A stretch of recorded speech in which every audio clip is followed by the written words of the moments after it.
तुम्ही कधी इंग्रजी बोलताना म्हणतात, अरे किती दूर आहे बाबा, पेट्रोल पंप किती लांब आहे, ओके, बस स्टँड किती लांब आहे, पुणे किती लांब आहे, अजून किती लांब आहे. तर आज हा टॉपिक बघणार आहे आपण. आता किती लांब किंवा किती दूरला म्हणतात, हाऊ फार म्हणतात. बघा लक्षात ठेवा, काय आता हाऊ फार किती दूर किंवा किती लांब लक्षात ठेवायचे. ओके, आणि अजून किती लांब असं म्हणायचं असेल तर त्याला म्हणतात हाऊ मच फर्दर. आता दोघांमध्ये डिफरंट काय बघा, हाऊ फार आणि हाऊ मच फर्दर म्हणजे फरक काय. आता बघा, समजा फॉर एक्झाम्पल आता पेट्रोल पंपला तुम्हाला जायचंय, ओके, प्रवास सुरू केला नाहीये आणि रॅन्डमली तुम्ही कोणाला तरी विचारतात, दादा पेट्रोल पंप किती लांब आहे असं म्हणायचे, तर तुम्ही याचा वापर करायचे how far is petrol pump. Okay, तुम्ही थोडं अंतर गेलं, ओके, अंतर चालत गेलं पण पेट्रोल पंप दिसत नाहीये, परत तुम्ही एक समजा तुमच्यासोबत कोणी असेल तर म्हणतो, बाबा अजून किती लांब आहे. म्हणजे अंतर म्हणजे प्रवास केल्यानंतर तुम्ही अर्धा 10 मिनिटांनी किंवा 20 मिनिटांनी जो हा प्रश्न विचारतात की अजून किती लांब आहे, तर तुम्ही म्हणायचं हाऊ मच फर्दर म्हणायचंय. समजतं तुम्हाला. समजा आता फॉर एक्झाम्पल तुम्हाला नाशिकला जायचंय, ओके, आणि प्लॅनिंग करतायत, तर तुम्ही मित्र विचारतात, अरे किती लांब आहे, okay, how far is Nashik. Okay, तो म्हणेल 100 किलोमीटर आहे, 150 किलोमीटर आहे, इट इज 100 किलोमीटर. ओके, तुम्ही 20, 50, 60, 70 किलोमीटर चालत गेला, 80, 90 किलोमीटर चालत गेला, ओके, चालत गेला म्हणजे कारने गेलात तुम्ही, त्यावेळेस तुम्ही परत विचारता, बाबा अजून किती लांब आहे, त्यावेळेस तुम्ही म्हणणार हाऊ मच फर्दर एवढं म्हणायचे. फक्त हाऊ फार म्हणजे काय, प्रवास करण्याच्या अगोदर, आणि हाऊ मच फर्दर म्हणजे काय, तुम्ही प्रवासाला सुरुवात केली आहे. तर आपण काही वाक्य बघू म्हणजे तुम्हाला लवकर समजेल. ओके, आता बघा पुढचं काय, पहिलं वाक्य बघा, रेल्वे स्टेशन किती दूर आहे. हे केव्हा विचारणार, तुम्ही प्रवास करण्याच्या पहिले म्हणजे रेल्वे स्टेशनला निघण्याच्या अगोदर हा प्रश्न विचारतात.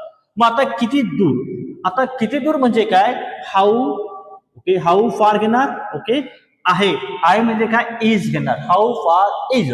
आणि रेल्वे स्टेशन म्हणायचं असेल तर तुम्हाला माहिती the railway station, the railway station. मला वाटतं शेवटी क्वेश्चन मार्क द्यायचं. मला वाटतं तुम्हाला हा वाक्य समजलं. दुसरं वाक्य बघा, रेल्वे स्टेशन अजून किती दूर आहे. आता हे वाक्य केव्हा बोलणार, आता तुम्ही रेल्वे स्टेशनला जायला निघालाय, रेल्वे स्टेशन तुम्हाला अजून येतच नाही, तर तुम्ही तुमच्या मित्राला या तुमचा जोडीदार जो असेल त्याला विचारणार, अजून किती लांब आहे, तर तुम्ही हाऊ मच फर्दर म्हणायचे. तर मग कसं म्हणणार, हाऊ मच फर्दर, काय हाऊ मच फर्दर. ओके, आहे म्हणजे काय, याच्यानंतर लगेच इज घ्यायचे, नंतर काय, railway station, the railway station, आणि वाक्यला शेवटी क्वेश्चन मार्क. दुसरं वाक्य बघा, ओके, दुसरं वाक्य काय बघा, तुझे ऑफिस घरापासून किती दूर आहे. आता बघा हे वाक्य थोडं कन्फ्युज आहे, थोडं मोठे आहे, तर कसं करायचं, हा जो घरापासून आहे ना, हा घरापासून याचा विचार आपण नंतर करू. ओके, आपण काय करू, अगोदर तुझे ऑफिस किती दूर आहे असं घेऊ. तर मग आपण काय घेणार, हाऊ फार इज घेतलं, हाऊ फार इज, आणि तुझं ऑफिस म्हणजे काय, युअर ऑफिस. मग आता तुम्ही कन्फ्युज होणार, आता घरापासून, आता पासून म्हणजे बघा, आता ही मुंबई समजा, आता ही काय मुंबई आहे. तुम्ही जर मुंबईमध्ये असणार तर तुम्ही काय आणणार, इन मुंबई. तुम्ही जर मुंबईला निघाला असणार तुम्ही काय आणणार, टू मुंबई.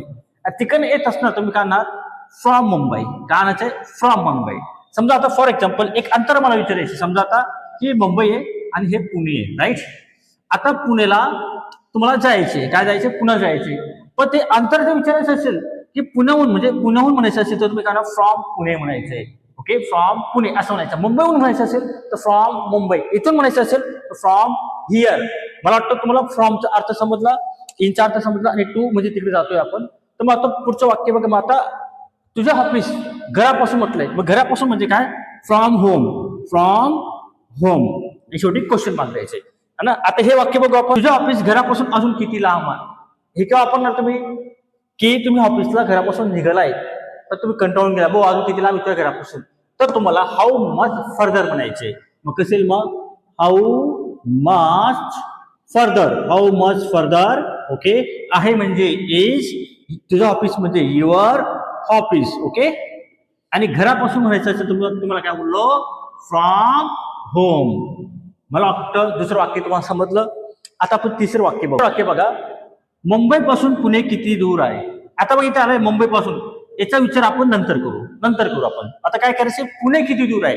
आता किती दूर म्हणजे हाऊ फार असं घेतलं आपण, हाऊ फार इज घेतलं, नंतर पुणे घ्यायचे, पुणे. आणि मी तुम्हाला आता मगाशी सांगितलं होतं मुंबई पासून, तर तुम्ही काय करणार फ्रॉम मुंबई. मग आता हे वाक्य कसं झालं, how far is Pune from Mumbai. Same तिसरा प्रवास कसं आहे, जेव्हा म्हणणार तुम्ही हे लास्ट वाक्य, जेव्हा तुम्ही मुंबईहून निघून गेलाय अजून पुणे येत नाही, तेव्हा परत तुम्ही म्हणा की अजून किती लांब आहे, मुंबईहून अजून किती लांब आहे, तर तुम्ही म्हणायचं हाऊ मच फर्दर म्हणायचे. म्हणजे कसे वाक्य, how much further, further. Okay, नंतर आहे. ओके, काय आहे, पुणे. मी घेतलं पुणे. कुठून, फ्रॉम, फ्रॉम मुंबई. मी घेतलं मुंबई. आणि शेवटी क्वेश्चन मार्क. मला वाटतं तुम्हाला हे वाक्य समजलं. छोटासा टेबल होता, जास्त काही मोठा नव्हता. हाऊ फार आणि हाऊ मच फर्दर याचा तुम्हाला फरक समजलाय. तर हाऊ फार म्हणजे प्रवास करण्याच्या अगोदर, आणि हाऊ मच फर्दर म्हणजे काय, प्रवासाला सुरुवात झाली तेव्हा तुम्ही तो प्रश्न विचारायचा आहे. समजा तुम्हाला म्हणायचे तुझी स्कूल किती लांब आहे, how far is your school. आणि तुम्ही स्कूलला जायला निघालाय आणि चालून चालून थकून गेलाय, तर तुम्ही ना बाबा अजून किती लांब आहे, तर म्हणायचं how much further is your school. समजा आता तुम्हाला म्हणायचं असेल की बस स्टँड किती लांब आहे. ओके, तर तुम्ही काय, how far is the bus stand. आणि प्रवासनं निघालाय आणि तुम्ही म्हणा अजून किती लांब आहे, तर तुम्ही करणार how much further is the bus stand. मला वाटतं तुम्हाला अतिशय सोपा टॉपिक होता आणि खूप छोटासा लहान व्हिडिओ होता. तुम्हाला जर हा व्हिडिओ आवडत असेल तर नक्की, तुम्हाला वाटत असेल की हा व्हिडिओ तुमच्यासाठी उपयोगी आहे, तर नक्की लाईक करा आणि शेअर करत जा. आणि जे नवीन असतील त्यांनी सबस्क्राईब करा, म्हणजे त्यांना नवीन नवीन व्हिडिओ भेटतील. मी तुला नेहमी सांगतो की मी फक्त आता सध्या बेसिक चालू आहे आपलं, आपण ऍडव्हान्स नक्की घेणार आहोत आणि ऍडव्हान्स अतिशय सोप्या पद्धतीने घेणार आहे. तुम्ही हा व्हिडिओ पाहिल्याबद्दल थँक्यू व्हेरी मच.